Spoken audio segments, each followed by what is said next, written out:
8 a.m. for me. Good morning. So, I gave you some things to prompt our discussion, and I want to just know where you're at, and let's see how it flows. Yeah, I mean, I am here.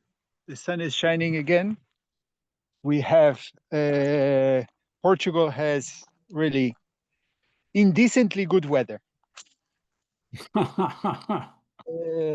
So even though sometimes it rains, and when it rained, our house was being flooded, overall, it's indecently good weather. And yeah, I mean, I'm just looking forward to connecting, understanding your idea space, and a little bit about what you're working. And yeah, have thoughts about what we could do next. All right. Well, I've actually been looking forward to this conversation for maybe 10 years. Okay, tell me more. Let me see if I can do a screen share.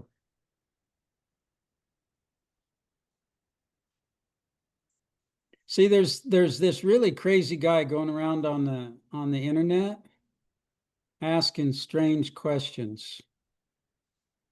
There's many of us, I think, but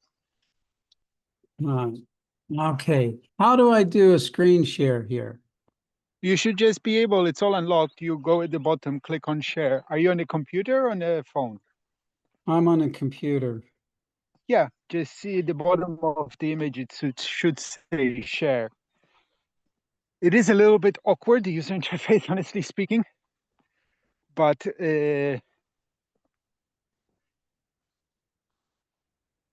Yeah, I'm on a Linux machine, and the I got it to work the other day, but it's not working well for me today. Um,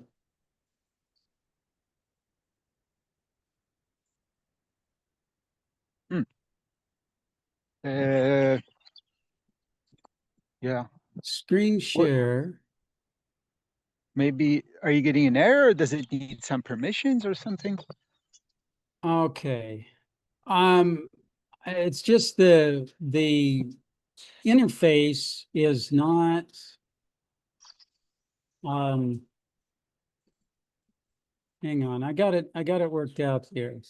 I Yeah, think. it's not something There we that, go.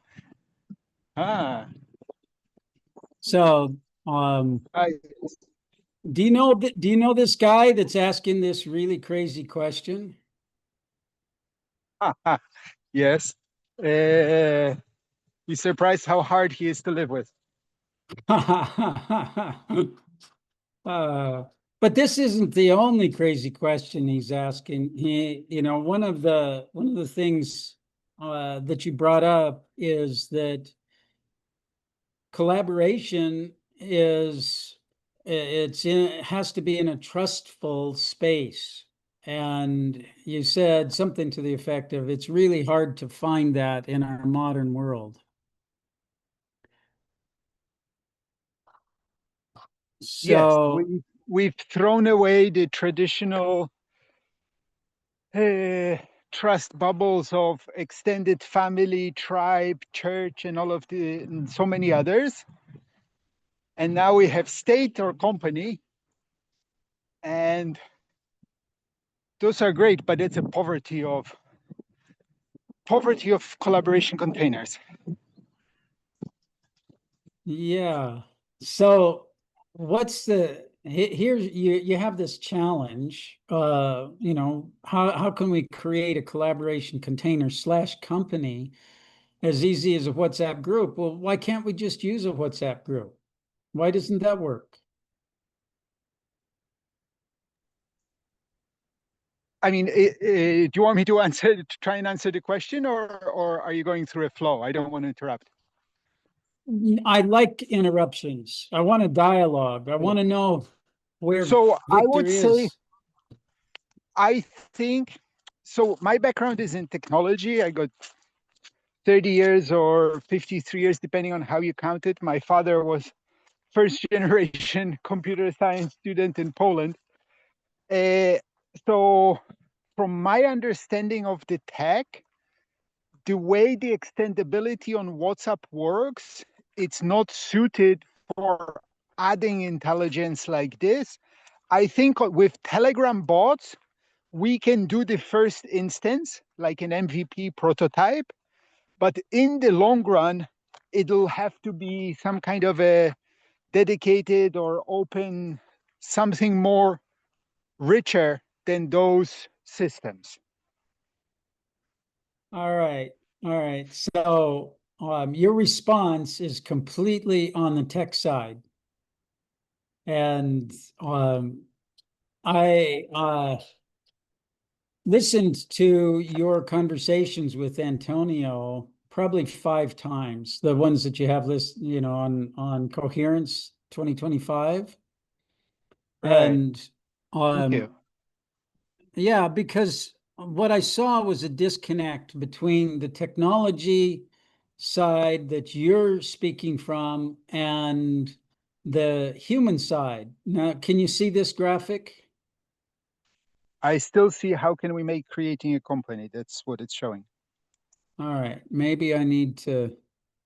You need to switch to a different screen or share your whole screen so whatever is displayed always shows. All right, so how do I do this selection, built-in display? But at a human level, yes, it should be. That's how it should be. That's why it was a provocative shit disturbing question because my thesis is it should be as simple as that.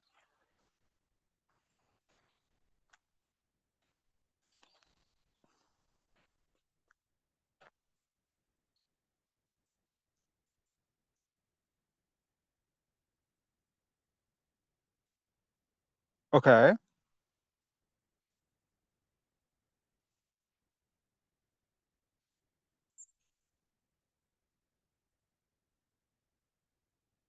Hello? I'm not hearing you. I see the new screen, but I'm not hearing you.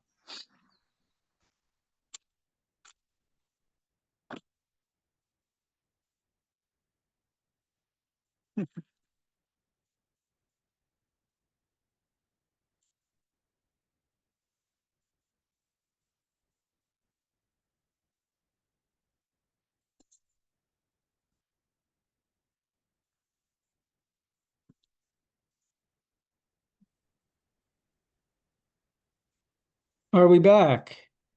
Yes, I lost you. I saw the image, but then I didn't hear you. Yeah, apparently the Zoom app locked up completely. So, I guess it doesn't work so well on Linux. I'm sorry about that. well, life is, like full of adventures like that. Yes. So what I started saying, I don't know if you heard me or not, is that that question was, I was being polite because my thesis is it should be as easy as creating a WhatsApp group, and it should be able to develop from there. So, yeah. Well, this, from a social standpoint, this is what I wanted to get to, is that the social side of it, which is what Antonio was talking about. Um, Here we go. Now maybe I can. This is the one that I wanted to share because it bridges the gap between the human tech stack and okay, can you see that? Yes, that was the image on which we froze, actually. Yes. All right. So you're over here on the back end where there's actually 9 levels of functionality within every human. And, we can go into a lot of depth as to how this comes to be. This is a big, bold statement that I'm making.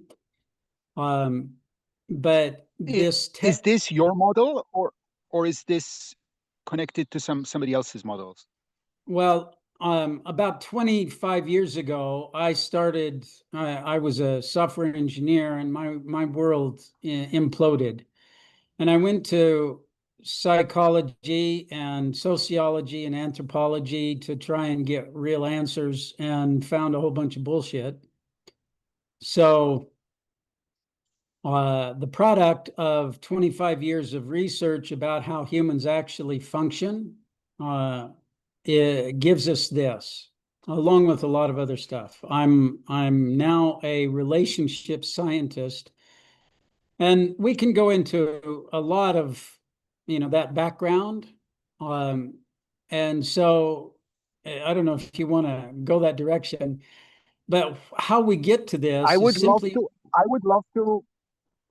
I would love to put a bookmark and have a whole separate conversation on that, maybe an hour and a half, and go deeper. Because with this RegenOS idea, this is exactly what I'm trying to do, or we're trying to do, is to map the technological stack and the cultural stack needed for a regenerative transformation, regenerative evolution of society. So I would love to go deep in that, and just have a separate session conversation if you'd be up for that. Absolutely. And that's why I prepared this image here for you. What we need to really talk about at the moment is that the top three or more surface existential planes, this becomes how we end up functioning in society, the socioeconomic structure and linking. And at the other end of the spectrum, which is where Antonio is, anybody who's a sociologist, anybody who just studies human behavior, ends up with this kind of intuitive perspective that there is a framework for society, whatever that society is. And we typically call this culture. So, on the human elemental, it is always in a social container. And this is fundamental. Why I call it the human elemental is because what separates humans from all other species, and why Homo sapiens survived when the other six hominids all went extinct, is because of our sociality and our imagination. And so this H represents humanity, to the power of our infinite imagination divided by our attention. So anything in the space of sociology can be resolved down to this simple question: what is the framework, the culture of the society? And that's an agreement between the body of people, whoever they are, if it's a family or if it's a whole nation, that it creates this framework. And then within that, each individual has an infinite power of imagination, and it's moderated by the attention that's given. So we can look at trends that capture somebody's attention, captures the nation's attention, and that then moderates and manages and in some cases amplifies the human capacity. So Antonio was over here, and you kept asking questions over here on the other side, the back end side, and he didn't have anything to bridge between the two. So one thing that he mentioned is Maslow's hierarchy of needs, and this is really in the socioeconomic infrastructure space. But culture is all about our shared reality, and that part Also, of. from what I understand, Maslow has been dismissed as a fundamentally valid model of the human animal. It's like the rational human in economics. We have values, we have spirituality, we have purpose, which will make us do things in very different order than just a sheer pyramid would. So there's a lot of philosophical debate that we could have about that, but the message that Maslow propagated his entire career was simply the hierarchy is about sufficiency needs and then the manifestive need at the top, which is self-actualization. And this is the big takeaway, is that if we're not physiologically in a sufficient safe space, like physiologically, we can't even contemplate liberty, or we can't contemplate bigger concepts, like, what neighborhood to live in. And these two lower planes in Maslow's hierarchy can be satisfied with money. And then the next two are emotional, and they cannot. But in the Western world, we try to satisfy these with money. And this is where your concept of the RegenOS has to really begin to function, is in this space of the emotion, satisfying the emotional needs, which then can allow people to function in the self-actualization space. So this is why this is here, because the socioeconomic structure and linking has to satisfy this hierarchy from the bottom up. And every attempt at a system of governance, a system of economy that doesn't work that way ends up failing to bring people to a healthy state of being. Now, what you mentioned, Victor, is all in this space here, which is about the shared reality. And in the world today, because we have so little congruence, so little agreement in fundamental values, we're caught up, and this comes back to what we're giving attention to. Are we focused on where we agree, where we can have coherence with people, or are we always focused on how we disagree? And ultimately, the Eastern philosophies about what is yin yang gets us to the balance within so that we can be balanced outside. So this is a talking board. This whole image is just to have those deep conversations about what's really happening in society or in a relationship, or if we want to build something like what we're suggesting here as a collaborative tool that functions as simple as WhatsApp, then we have to address these things. We have to ask these hard questions. And so that's why I'm sharing this. And probably we'll need to have at least another conversation to really get into that.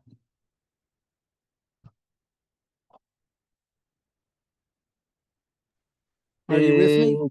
Yes, yes. I was just muted. Yeah, yeah. We definitely need to have a deeper conversation. I'm really trying to develop this framework, and it's amazing that you're an ex-computers guy. I think there's a whole bunch of us that went over to the human side.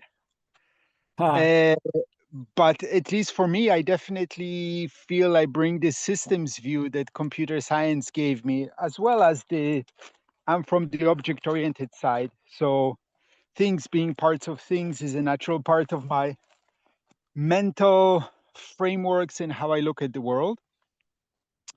And with RegenOS, I'm really trying to create this vision, bring people, I'm not trying to create personally, but I'm trying to bring people together to create a long-term vision of what would the software stacks and protocols, because the protocols that we build on fundamentally shape what software we can build, and the software that we build fundamentally shapes society. So working back, my thesis is if we want a different society, we'll need different platforms and different software. And if we need fundamentally different software, we need fundamentally different protocols on the one side, and then on the other side, the culture, right? If we want a different society, we need a different culture, we need different values, we need different ways of how we come together to agreement on values, and to be able to have these conversations in a integrative alignment, coherence building way, not a division building way, and so on and so forth. Which software can help with? So this yin yang of software and culture interpenetrating, as John Vervaeke likes to say. Do you know John Vervaeke? I'm not familiar with him, no. Oh, amazing. He's a scientist working at the intersection of cognitive science, mystical experience, and he's a professor of cognitive science and Buddhist philosophy. And he's really amazing. I believe for me, he's the first person in our times that's really created a coherent synthesis of scientific thought and mystical, spiritual ways of looking and being at the world, starting from a cognitive science frame.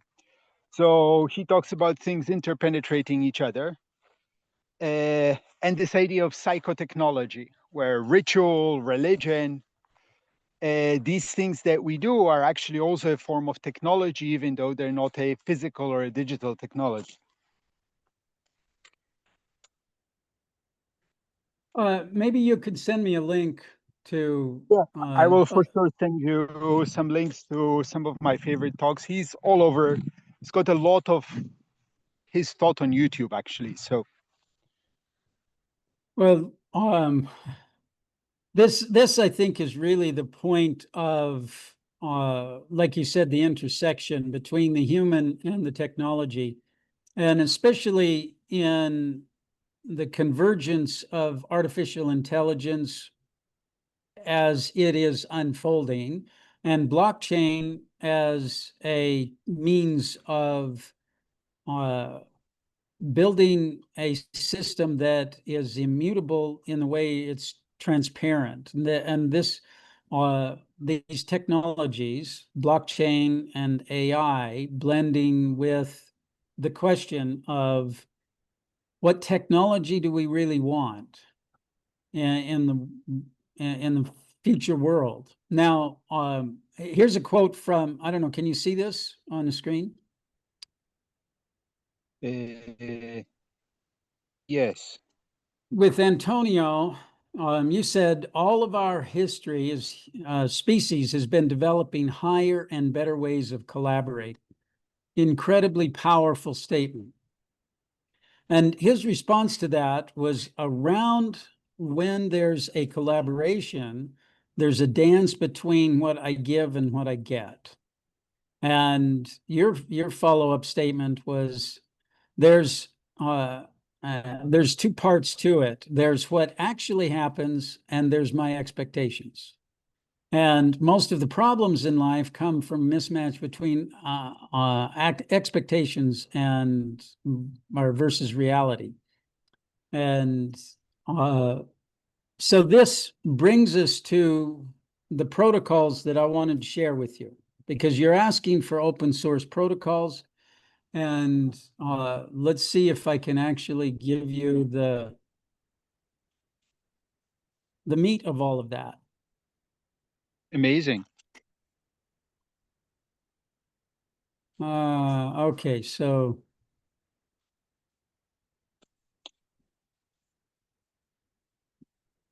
here we go. Now I think I might be figuring out how to get this to share what I actually want to share.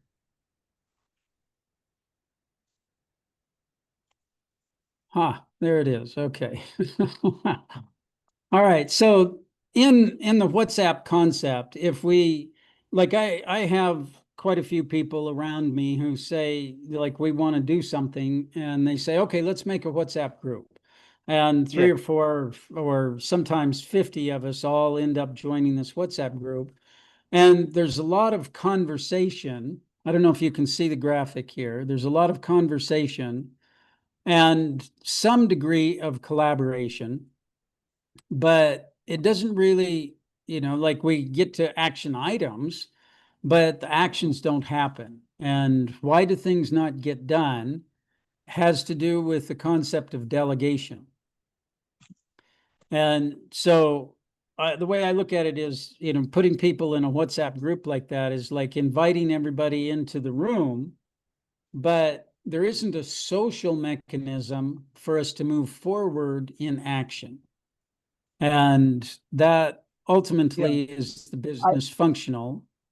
Go I ahead. I would I would add to that, because this is exactly my observation and what I'm trying to working to improve. I would add two observations.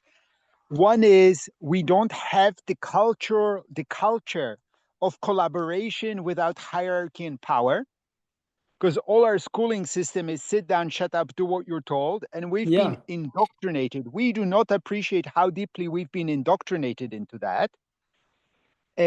So culture, we don't have the culture. And the second one is the tools aren't working there to support us. This is exactly what I'm rallying against, because it's ridiculous, basic things like this. And the tools could be doing much more, but we need to build them in conjunction with the culture, of course. All right. So you're right in line with where I'm at is that about 10 years ago, I began the social architecture of what I refer to as an agile adaptive business environment.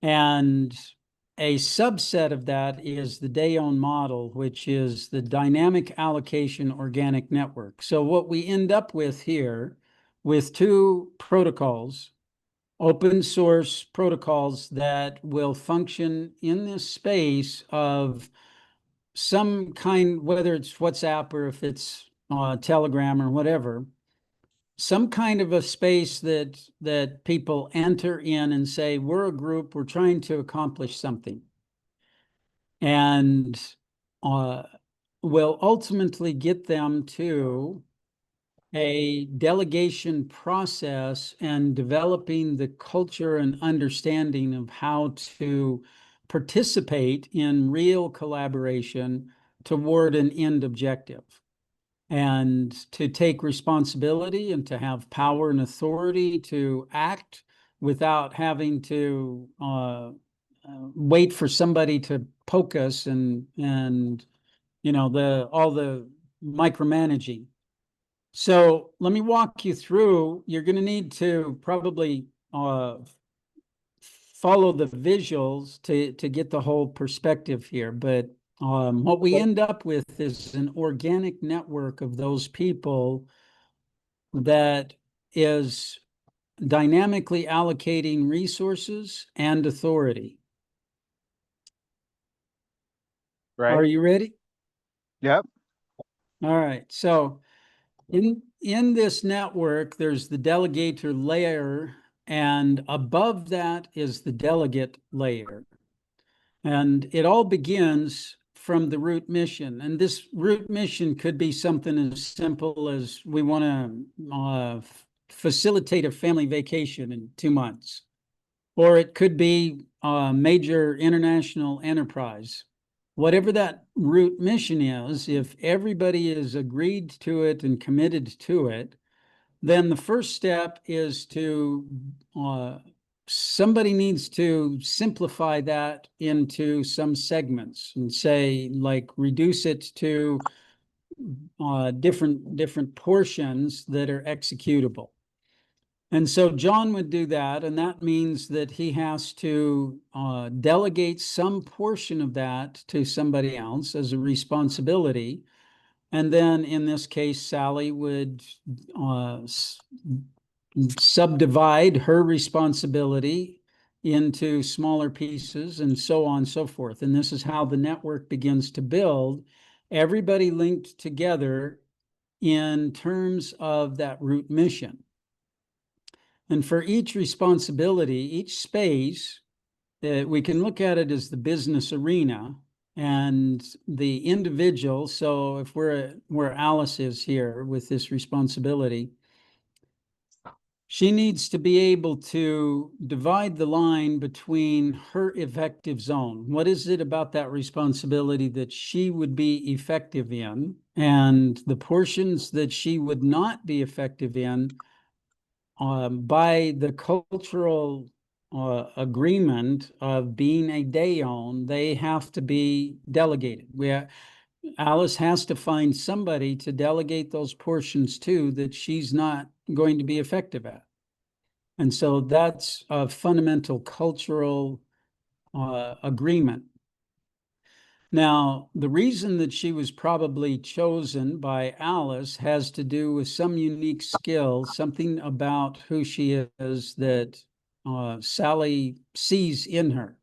So the objective, the highest level of functionality, would be for her to delegate everything except for those unique skills, unless she has capacity to work in her effective zone otherwise. And do you have a thought? No, I'm listening. Okay, feel free to interrupt me. We can always come back to the questions later, but I'd like the questions if there are. So Yeah, when no, I mean, I like it. The only question that I'm always holding is how to implement it. And the other question, sometimes I think there's different paths that these entities, we're starting to call them holons, emerge. And sometimes it's bottom up. So yeah, I mean, in general, my big idea in all of this is, or big question is, how do we write AI guides? How do we create wise AI guides that take people on the journey to going through, that take people on this journey that you're describing? Yeah, so let's get the social constructs in place first, and then we can address that, because that's a huge question. And I think the transformation from the Western world subjugative culture of a corporation to people feeling that they have a place to move forward in their own sovereignty, that's a pretty big piece that AI will be able to help with. So when a responsibility is delegated, one of the typical failings is to give the strategic authority with that responsibility. The strategic authority is how it's accomplished. And if we don't pass that on to whoever it is we're giving the responsibility for, then they can't move forward. If in any way we hold on to either resources or permission, if they have to come back to us and say, do I do this or do I do that? How do I do this? Then it isn't actually delegated. So fully delegating it begins with the definition of the responsibility and the transfer of authority to fulfill it without any imposition from the delegator. Where the delegator has authority is in the quantity accountability. So this portion of authority is about the accountability for volume of whatever the key productive indicators are over time. If they're milestones, if it's a finished contract, or if it's just a flow of things, whatever that is, it needs to be agreed to beforehand as part of the delegation. And the the quality accountability has to be on the peer level. In other words, the person who receives the work product is the one who says, yeah, I can, this is quality enough. I can work with it, right? I can use this. This is good enough. If we don't do that, then we have to create some kind of ancillary quality control system. But in a healthy delegation, and this is all about the sociality of it. And we can have lots of conversations about how I come to these statements, but functionally, if we make this clear distinction beforehand, right at the beginning of that transfer of authority, then we have to come to what is the standard of measurement of quality and quantity, and that's all agreed to beforehand. And at that point, the person who has is the delegate, has this new responsibility, can move forward. They don't need to come back and ask for permission or anything from the delegator. And as soon as they meet the requirements of the quality standard with the receiver of the end product, then the all the boxes are checked and they can get paid. If it's a contract thing, or if it's like moving forward toward a vacation, then they've fulfilled their responsibility and they're free.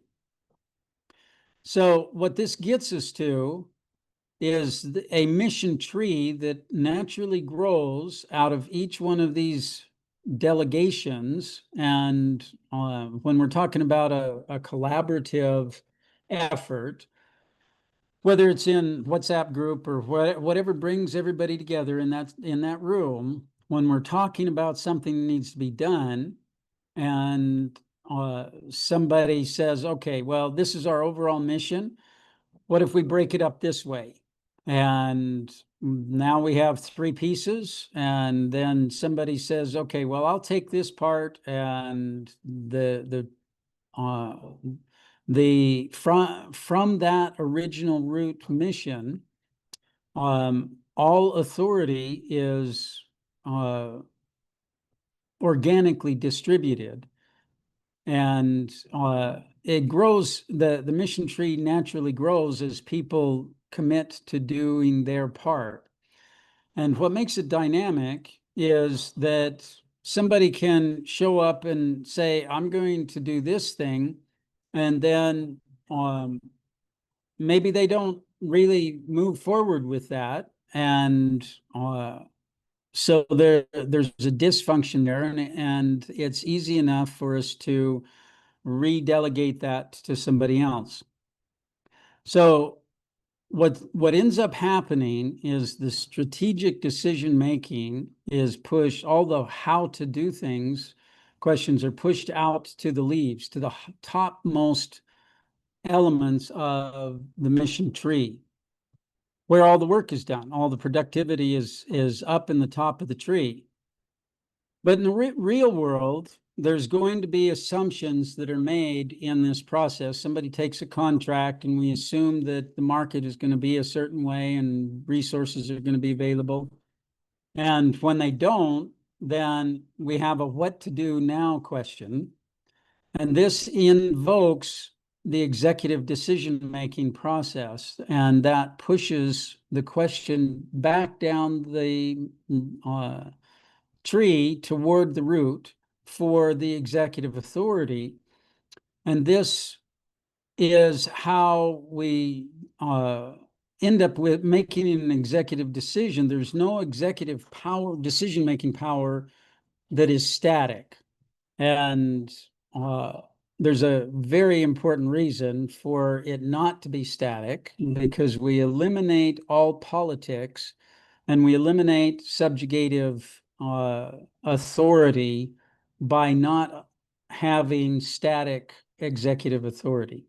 So we can come back to that at another time, but whatever the question is, there's a function to create a collective in scope of the executive decision. And this is simply that everybody whose responsibility is going to be affected by the outcome of that decision is included in that decision-making body. And then as soon as they've made the decision, that body automatically dissolves. So it only exists to make the decision that is in that moment of need, and everybody else everybody is on the same power level, except in that moment for that specific purpose. And then as soon as that specific decision purpose is fulfilled, then that authority is automatically extinguished. Uh, So, I love it. Let me start commenting before too many things pile up on all the right. stack. I get a stack overflow. So I love the structure and the idea. For me, because I work in non-power over circumstances, which means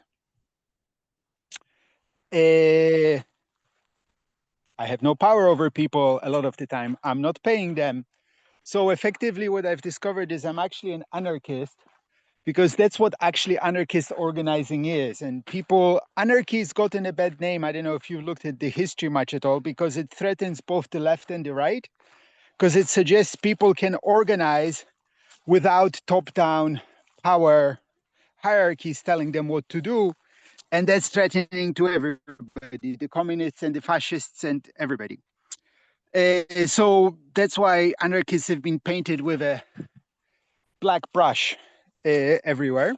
But actually, if you look at it, it's the idea of people coming together of free will and associating, collaborating, working together, coming from a place of free will. So in my context, what you call delegation, I would call an invitation. So Yeah, in I my agree.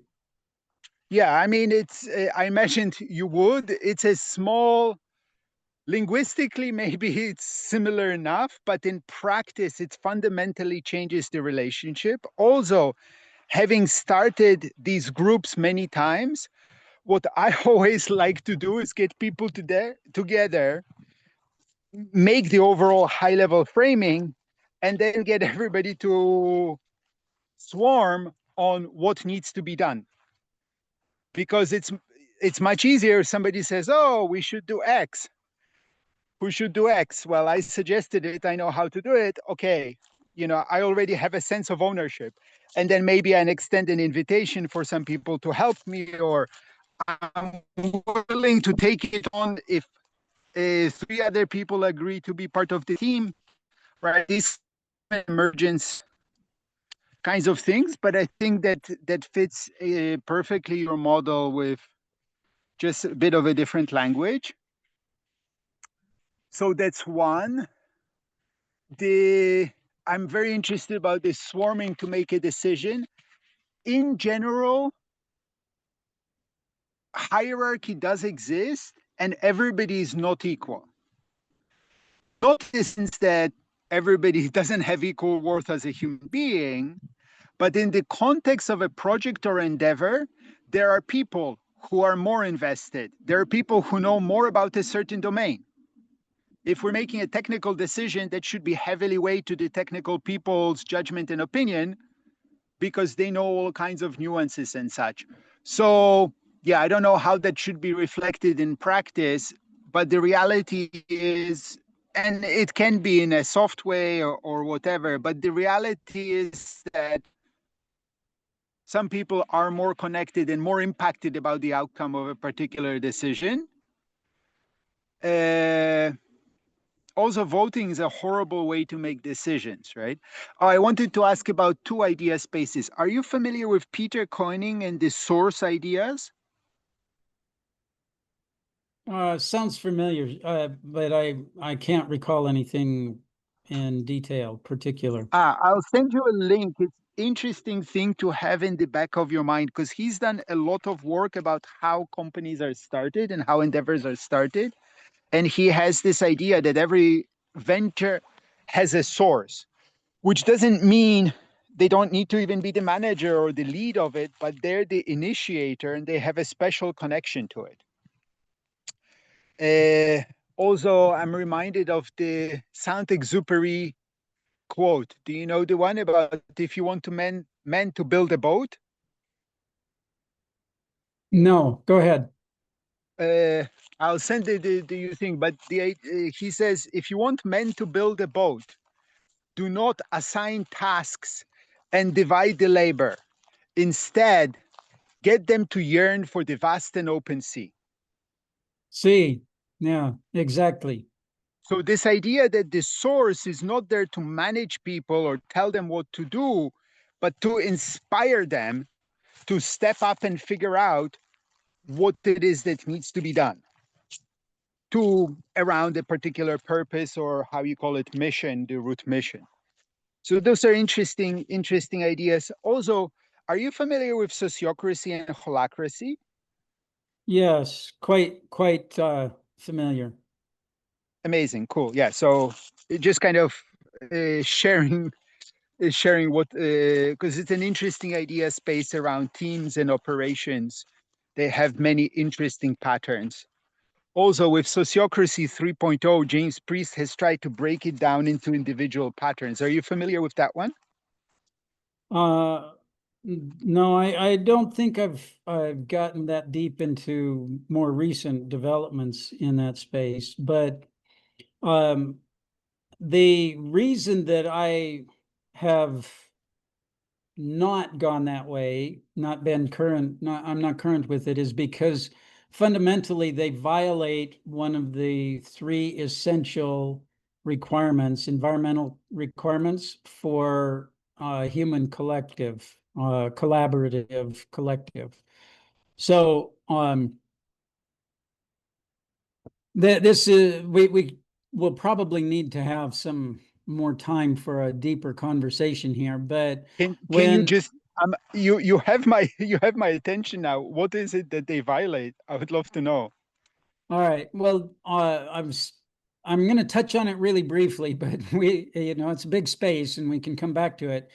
If we look across society in every context where humans spontaneously come together in a collectivism, like the kind of behavior of bees and ants, where there isn't any kind of a hierarchy, but everybody is moving in the same direction. I think probably what you mean by swarm.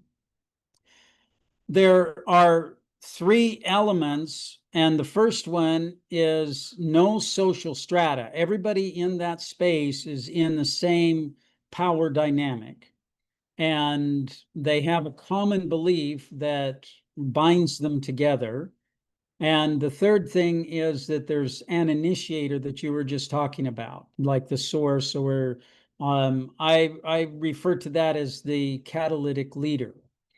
And so holacracy and sociocracy, because they in some way form static committees or bodies with power, they violate the social strata element.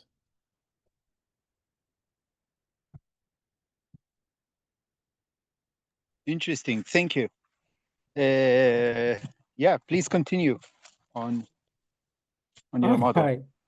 All right. So what I've done, we just run through really quickly in a simple construct here of a dynamic allocation organic network. So this group of people can be just a handful or can be 1,000 people, all participating in a continuously dynamically changing framework that is voluntary in the sense of each individual is an agent committed to that root mission for their own from their own value system. And this is, I think, a lot of invoking of a lot of the concept of invitation that you're talking about, is that it's a socio-cultural thing that is happening here. The only reason people are together is because they're committed to that root mission. And what we give with the protocols, the two protocols, putting them into some kind of a app space, right, is so that the relationship between authority, responsibility, and accountability can be ensured, then this can automatically happen. And so that's protocol number one, is just the ARA principle.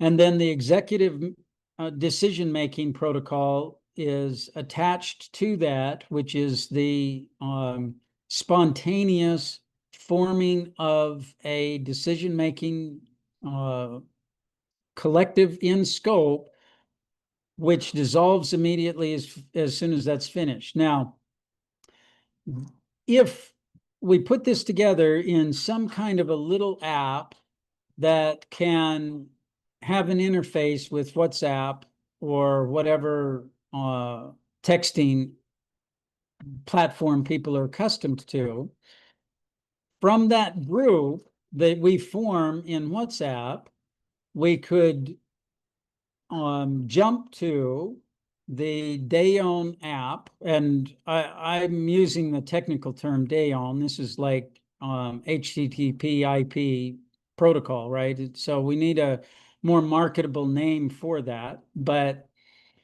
jumping to this space where we can actually make commitments, follow up, hold accountability, measure our movement forward, address concerns, surprises. Life is dynamic, and be able to be responsive to those contexts of life. Okay. How I the way I like to put it is life happens. Yeah, exactly. And so this is the idea with these two open source protocols. Now, there will be subordinate protocols to the executive decision making, which are about different consensus algorithms, because some contexts require things like you discussed, expertise, drawing in some expertise from some other that aren't part of the body to begin with. And so all of that ends up being a very simple open source standardization that we could create an app to bridge this space, to begin to train people to actually collaborate in action, not just verbally, not just saying, yeah, this is a great idea, let's do this, and then it dies, which is typically the case in every every WhatsApp group I've been in has ended up being that way. Lots of good ideas and very little Yeah. tangible, concrete So, outcome. because I see we're coming to the end of time, uh, I wanted to ask and jump out to the practical. Where are you with this idea? Who are you working on it with? What have you published? Well, I'm not interested in coding anymore, and so I've been waiting for somebody like this crazy guy Victor to show up asking the question, how do we do this? And now I can put in front of you not just these protocols, but also, which is what you asked for, is turning this into a company. The AB franchise, Agile Adaptive Business Environment, this is the fundamental framework of linking people together into a business. And in order to make that transition, there's a gestation period where they develop the cultural elements and a minimum viable product and set out productivity pathways. And then they can be born into the Zoo marketplace. where freelancers are invited to contribute, retail and wholesale products and services indexed, and collaborative strategic partnerships all happen. So this is the AB portion, which is a much bigger conversation. And so I guess the simple answer to your question is I have all of the social side, none of the tech coded side.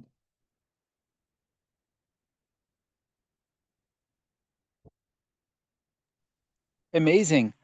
So yeah, let's begin the conversation. This is my goal next year, is to synthesize yours and other ideas, publish a manifesto, and start figuring out how we get this stuff built and written. Where are you based? I'm in Costa Rica right now in the jungle working to put together a land-based uh, training space, like an eco village, but a training space to bring us to uh, the subconscious rewriting of all of those barriers to collaboration that come from our experience in the corporate world. Amazing. Is there any chance you could come to Guatemala in December for the gathering? Not far from you. Well, I I'll send didn't. you. Sorry. Yeah, I just stepped into this space, so I didn't even know about the The gathering. event. Yeah. Well, I mean, if not this time, then there will be a number next year, and I'm going around trying to seed as many as I can. And yeah, I think let's exchange links. Let's plan a longer call. For me, uh, I'm I know it's only end of November, but because I'm traveling to Guatemala and then Colombia, I'm kind of not starting new things. This year, I am instead making a roadmap for next year. And I would love to continue talking, collaborating, and figure out how to weave your vision with those of others and bring it to life. Fantastic.